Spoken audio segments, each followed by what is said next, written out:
Fin complète de travaux de construction de l'échangeur moderne de Kolwezi par l'entreprise Malta Forest, selon le contrat du gouvernement provincial, une infrastructure imposante à la dimension d'une province potentiellement riche de la République démocratique du Congo.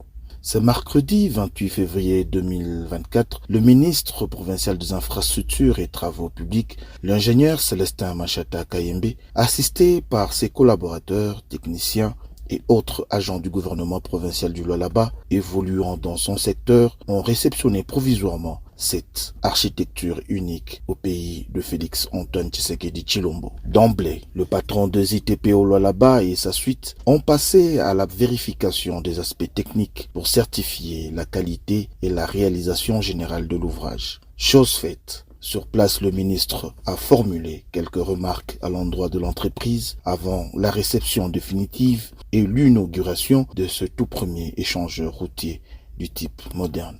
Nous nous retrouvons ici au niveau de l'échangeur de Kolwezi, qui est un grand ouvrage et qui a bénéficié de l'appui du chef de l'État avec la volonté de Madame le gouverneur Fifi Masuka.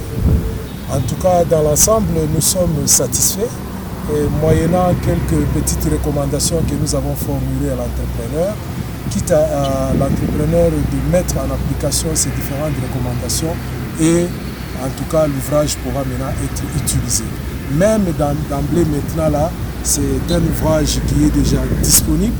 On pourra toujours se référer à la volonté de l'autorité provinciale pour que nous puissions l'exploiter néanmoins pour un temps d'essai pour voir comment est-ce que ça va se comporter avant qu'on arrive à la réception définitive. Notons tout de même que les travaux de cet échangeur ont été lancés le 30 juin 2022, dans moins de 2 ans. Ce bijou est devenu admirable à ce coin stratégique de la ville de Kolwezi, tout en précisant que le souci du gouverneur de la province du Lualaba, Fifi Masuka Sayini, est de transformer sa province en construisant des infrastructures dignes, surtout au standard de la mondialisation.